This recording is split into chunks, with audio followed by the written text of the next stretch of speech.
In this video, we will be converting US measurements from one unit to another. These are the units that we might see as we work through some of our problems. This section here shows you measurements of length, so inches, feet, and miles. This would be measurements of time. Over here, we're looking at tons and ounces and pounds. That's what we would measure the weight of something. And this would be volume or capacity. And those are the different types of units that we might use here in the United States to measure volume or capacity. In example 1, we are asked how many yards are in 0.2 miles. Let's first get this set up. We're going to write this as how many yards equals 0.2 miles. We're going to actually just multiply by a whole bunch of ones. And that sounds silly because multiplying by 1 doesn't really change anything.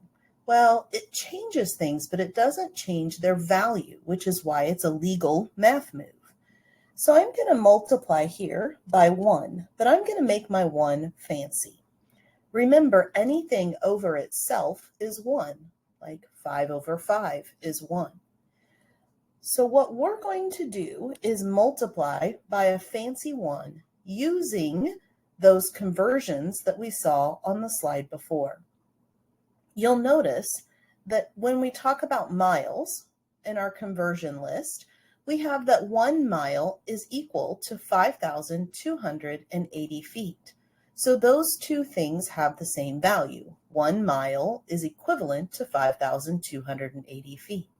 So if I use a fraction of 1 mile on top or bottom, and 5,280 feet on top or bottom, we're really just multiplying by 1 because those two things are equivalent. And fractions that have equivalent things on top and bottom are equal to 1. So that's what we're going to start with. But where they go matters. See, right now, technically, this miles is on the top or the numerator of a fraction. We could put a 1 on the bottom. And I want this miles to change.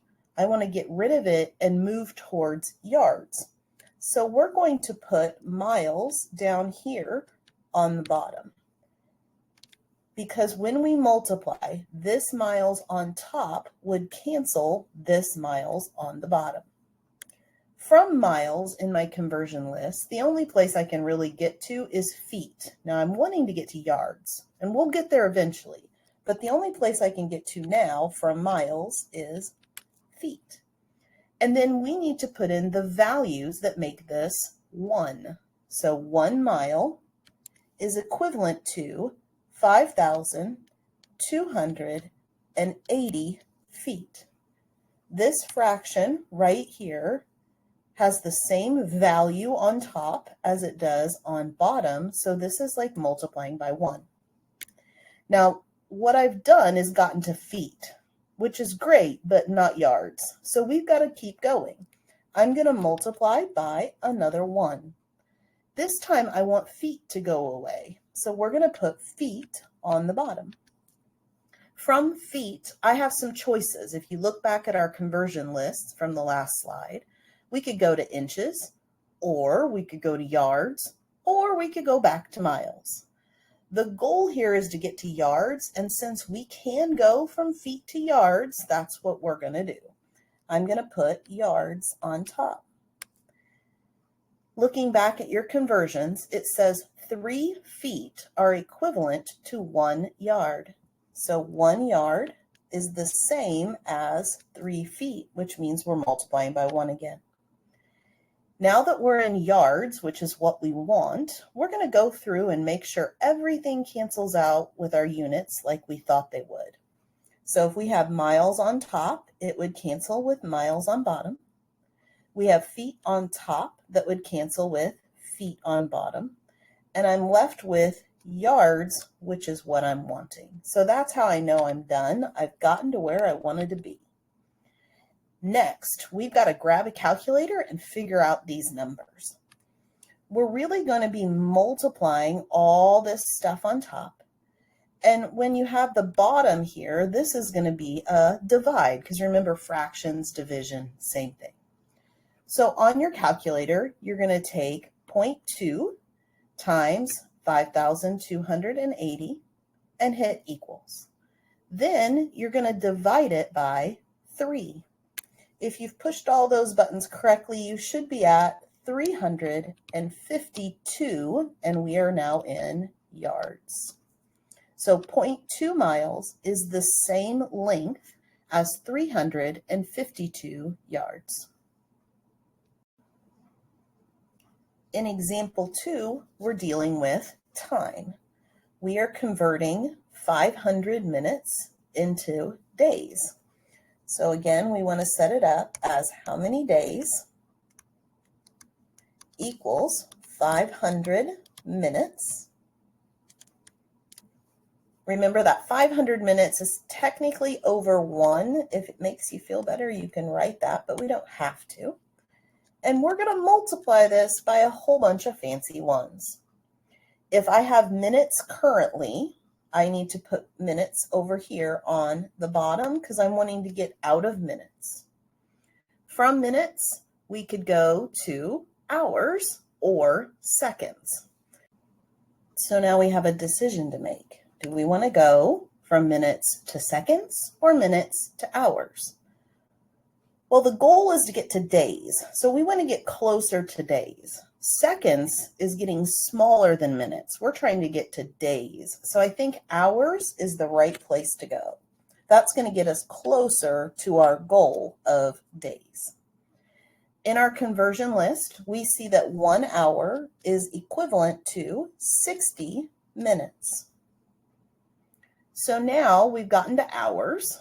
We are not done because we're trying to get to days. So we're going to go again. If hours is currently on top and we want to change it, we're going to have to cancel it by putting it here on the bottom. From hours, we could go back to minutes, or we could go to days, which is what we're hoping to do. So let's do that. 1 day is equivalent to 24 hours. Let's see if we've done our job. Minutes on top will cancel with minutes on bottom. Hours on top would cancel with hours on bottom.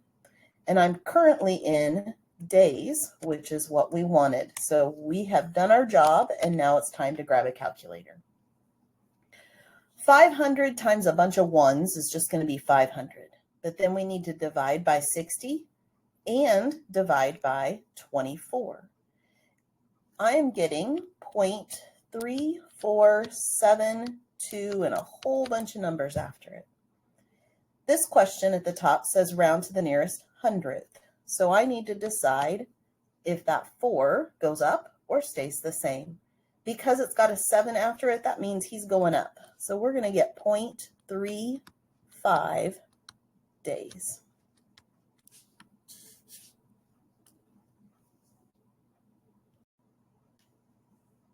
In example 3, we are looking at volume. We have 300 tablespoons, and we want to convert that to gallons. First thing we need to do is set this thing up. We want to know how many gallons is the same as 300 tablespoons. This is the abbreviation that we use for tablespoons. So we're going to multiply by our fancy ones. If I've got tablespoons on top and I want to get out of tablespoons, I'm going to put tablespoons now on the bottom so it will cancel out. And from tablespoons, if you look back, we have some options. We could go a few different places. I'm trying to get to gallons. Gallons is much bigger than little tablespoons.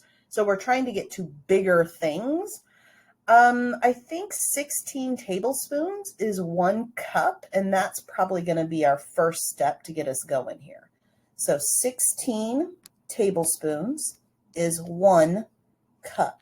Cup isn't what I was hoping for, but it's going to get me closer to gallons. So let's keep going. I've got cup on top, so cups going on bottom. From cups, again, we have a few choices, but I'm trying to get to bigger things, and a pint is definitely bigger. So we're going to do 2 cups is equivalent to 1 pint. Still not to gallons, so we got to keep going. Pints on top, and I don't want that, so we're going to cancel it by putting it on the bottom. From pints, I can go to quarts, getting closer to gallons. We know that 2 pints is equivalent to 1 quart. Now I don't want quarts, so we're going to cancel him by putting him on the bottom. But from quarts, we can finally get to gallons. 1 gallon is equivalent to 4 quarts. Let's go through and check our measurement or our units and make sure that we canceled what we wanted and ended where we wanted to be. Tablespoons on top and bottom. Cups, top and bottom. Pints, top and bottom. Quarts, top and bottom. And I'm in gallons, which is what we wanted. Time to grab a calculator. We are going to take 300 times all these ones. So that's just 300. But then we need to divide by the things on the bottom. So 300 divided by 16, and then divide by 2, and divide by 2, and then divide by 4. If you've plugged all that in your calculator correctly, you should be getting a decimal answer that looks like this. 1.171875, I don't know, it goes on forever. This says round to the nearest thousandth. So my thousandths place is right here. It's this 1. Looking after the 1 is an 8. So we are rounding it up to 1.172 gallons. So 300 tablespoons is just over a gallon.